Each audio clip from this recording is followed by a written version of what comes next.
but it matters, and it's the only way we'll know the answer to this question, which may have a big impact on your patients, and in the long run, may make your life a lot more enjoyable and a lot easier. But like most things, there's going to be a little bit of discomfort getting to that point. The second thing is, Amal and Herm are going to talk to you about a study that we're about to launch, which is the hip vision study. The reality is we still don't know the fundamental pathways through which people die after hip fractures. The reality is the world has moved today that no one gets an autopsy, and the reality is a lot of the hip fracture patients sort of dwindle a little bit, then people check a bunch of things and a bunch of things are wrong, and then people withdraw care, patient dies, or patient just sort of going along and patient dies. What we really want to know, though, is what is the pathway? What are the critical tipping points? And so we're going to intensely monitor patients with a whole bunch of medical issues to sort of understand this. So then, if we understand those pathways, simply beyond just getting people to surgery earlier, hopefully we can change those pathways.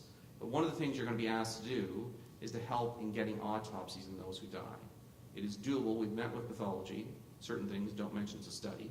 But it's doable, and you'll hear more about it, and we ask you to do it because, once again, it's important. Which brings me to the point of arguing for what is in patients' best interest. I want to make a fundamental point that I passionately believe. People at times have reservations that research can harm people.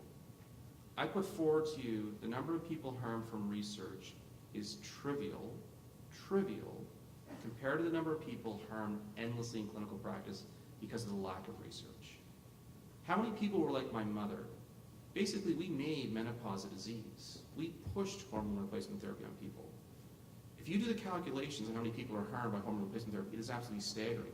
And to give you another statistic to drive it home, in cardiology, when people have a heart attack, we know that if they have frequent premature beats afterwards, they're much higher risk to be dead in 30 days to 6 months. And based upon that, the natural biological instinct is, let's suppress the premature beats. And we have drugs that they'll suppress the premature beats. And then studies were done that said we can give drugs, and we do Holter monitors, and we're definitely suppressing the premature beats with these antiarrhythmic drugs. And then these antiarrhythmic drugs became incredibly popular in the 1980s, that people who had heart attacks were frequently being given these drugs. Then someone finally did a randomized controlled trial, and what they discovered was that essentially for every 1 in 25 to 30 patients we treated with these antiarrhythmic drugs, we expedited the death. Now, calculations then would subsequently happen only using data from the previous 2 years, only in America alone, of how many people were known in Medicare to be given these drugs after a heart attack, and how many would have been expedited death as a result of it.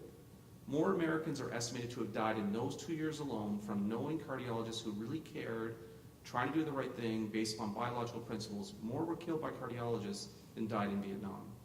Every one of us overwhelmingly know about Vietnam. Almost no one knows about the story I'm telling you.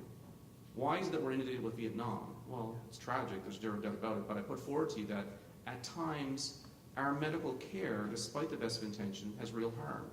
And until we accept the point that research is in patients' best interests, we're doing ourselves a disservice. That is what really harms patients, is not getting research done.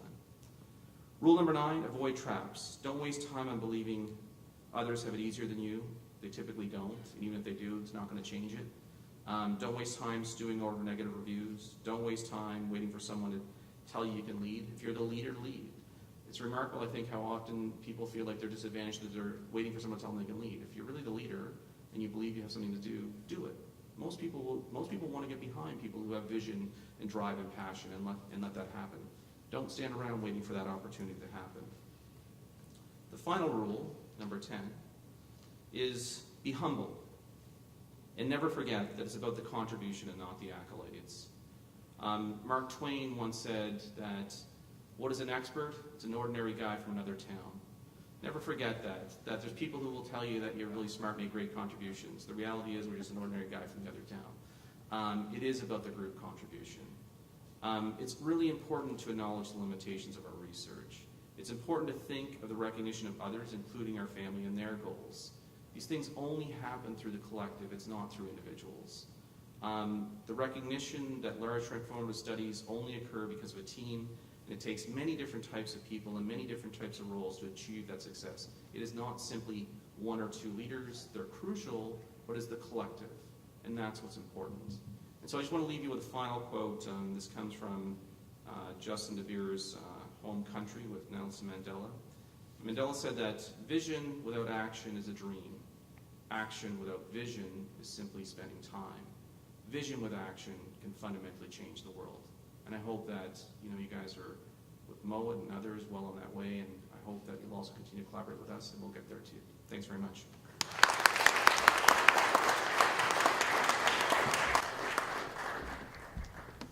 I appreciate that introduction, and it's good to see Mowat did get my check that I sent over last night. So first thing is, I just want to acknowledge Dr. Martin. It's a great honor to give a lecture here in your name. And also, too, it's a great privilege also that I work with a lot of, surgeons across the city, and I really enjoy my time with surgeons. I enjoy harassing them a bit, teasing them, and the like. Now, Mowat phoned me a while ago and said, listen, I need you to give a talk on leadership with vision and purpose and what it takes to be the best. And the first thing that went through my mind is, I'm the most arrogant guy that Mowat knows. Then I thought, well, I am the only cardiologist he knows, so that would probably make sense. But nonetheless, because Mowat is a very good friend and collaborator, I said, sure, I would give this. And then a couple of days ago, I'm thinking about giving this lecture, thinking, okay, what am I going to say? And then I was thinking more about Mowat and thinking some other thoughts.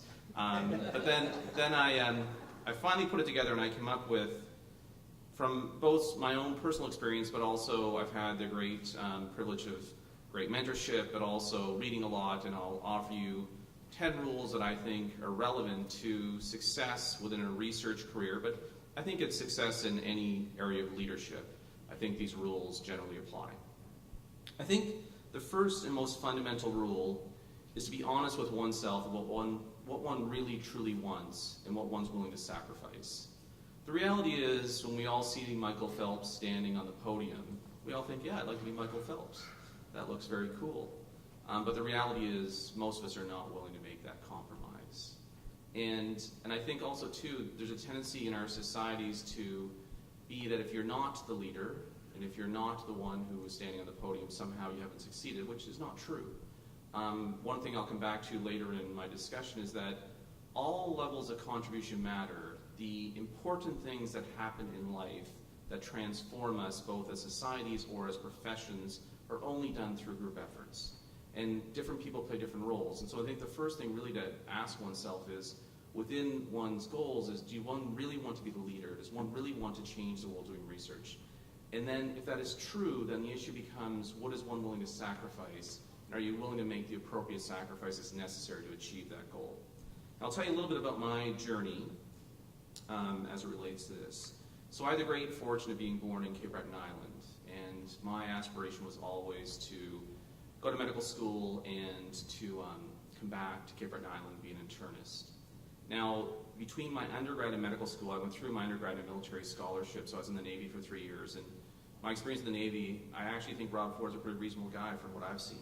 And, so I come back, and I'm fortunate enough to get into medical school. And the first day at medical school, perhaps like a couple of you in the room, I'm sitting there in my tutorial group. I did medical school here in Hamilton. And I'm sitting there in my tutorial group, feeling kind of nervous and wondering if they had screwed up the admission process. And our tutor walks in, states her name, and then she says, "Who is PJ Devereaux?" And then I thought they did screw up the admission process. And I said, "I am." I said, "Why?" And she said, "Well, you have a very famous student supervisor. His name is David Sackett." And then I asked the unaskable question, "Who is David Sackett?" To which she seemed completely appalled, and she said, "He is a very famous clinical epidemiologist." And then, of course, based on my mother's, discipline growing up, I nodded and said, "Oh, great." And which I thought, based on my father's upbringing, in the back of my mind is, I got to get rid of this guy. And my first thought was, okay, I need a real doctor. I don't need some bean counter. I'm going to be a doctor in Cape Breton. And after class, we were taken back to our homeroom, and there was a letter from Dave, and in typical fashion, call my secretary, we're going out to dinner tomorrow night. And I would meet this guy who opened up a world to me that never even occurred to me. Research was the furthest thing from my mind. But what it did was it opened up something to me and got me exposed to something that I ended up realizing was a great fit for me. I do truly love and enjoy clinical care. But what I would discover is what would become very appealing to me is the possibility of not simply impacting individuals on a one-off basis, but the potential to do research that could impact patients on a global level. Now, that may never happen, but that was the aspiration that I then became passionate about wanting to pursue. So after my experience in medical school, I then went to Calgary, did internal medicine there, and I started doing some research projects. I then went back to Dallas, did cardiology, continued to do research projects. And then I still felt very passionate about the desire to want to be a leader in research. So I came back to Hamilton, and I did a 6-year research fellowship, and I did a PhD. Now, I started my undergrad in 1985, and I finished my PhD in 2006. Now, my wife was starting to worry that the kids were going to graduate before me, and she was getting nervous. But I just want to make the point that certainly it's like everything in life. Michael Phelps didn't get to the podium, and I'm not trying to equate that I'm the Michael Phelps of research, but the point I was trying to make is that Michael Phelps only got to the podium because he was driven by what he wanted. He was passionate about it, and nothing was going to get between it. And, somehow I was able to keep my wife on board, not divorce me, but I wanted this goal and I wanted to do it. And also, too, other real sacrifices happened that was always challenging to explain to my wife. So when I finished cardiology, Brett Stevens, who's a cardiologist in Burlington, we had finished essentially at the same time. Brett went to Burlington, and the first year he was making over $500,000. I was making $50,000 a year for several years. But in the end, I make very good money, I have an incredibly good life, but the point is, if you really want something, you have to be willing to make sacrifices if you want to get to where other people aren't going to go. You have to be willing to make more sacrifice than other people. So I think the really first big issue is one has to be honest about what they really want and be committed to make sacrifices if it is truly what you want. Rule number 2 is that focus is fundamentally important. The reality is life is short. One has to choose wisely. I don't know how many research questions I will really get to answer, but it's not a ton of them. And I have to choose wisely within that, or else my time could quickly be consumed with things that really won't matter, that really won't change things in an important way. And I think another big, fork in the road that happens for researchers is the issue of deciding, do I want to go where everyone is, where all the action is, or do I want to find a desert and build an oasis? And I don't think there's a right or wrong answer to that. I made a decision that I wanted to go where there was a desert. I wanted to go not where people were, but where people should be. And I wanted to try to point people that we should be somewhere. So I actually struggled a lot when I was doing internal medicine that I really got turned on to cardiology, but the reality was in cardiology, we would make huge advances in treatment of acute coronary syndromes, of heart failure, or arrhythmia issues. And I wanted to do something that would be potentially big that could impact society. Then I had the very good fortune to end up doing an elective with Alan Detsky, and I don't know who in the room knows Alan, but Alan is a brilliant guy. He's completely hilarious.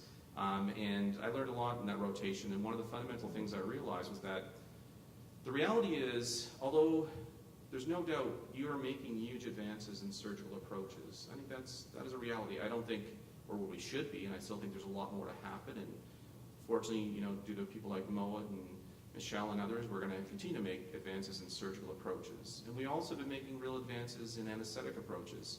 But the reality is we're way behind in the medical management of surgical patients. And because we're now having a huge shift towards advanced care for the elderly, and now in our global research, 1 in 4 people are age 75 or greater having major non-cardiac surgery. And that is what's driving an increase in complications. Despite surgery and anesthesia being safer, we're seeing an increase when you systematically follow patients. And that's where I wanted to go, and that's what I wanted to build, because I wanted to see, here's a potential area where we could make a big indent. Because one of the things I always worry about in our research, and I try to be clear about it, I don't want anyone to ever take away from our research when we talk about the complications that we're seeing in patients having surgery, the assumption that that means people shouldn't have surgery. I think what that really tells us is we need to do a better job on the medical side to figure out how, in fact, we're going to prevent that, how we're going to better manage it, because people are getting surgery for very important reasons. The reality is you folks do something very unique.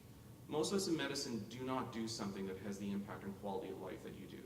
It's very profound, the impact on quality of life you have. But what we need to do is make sure that, in fact, people don't suffer medical complications, or if they do well with it so they can enjoy the benefits of the interventions you're actually doing. Which brings us to rule number 3, which is, I think, there's an endless need to force ourselves to be intellectually honest and to avoid cognitive dissonance.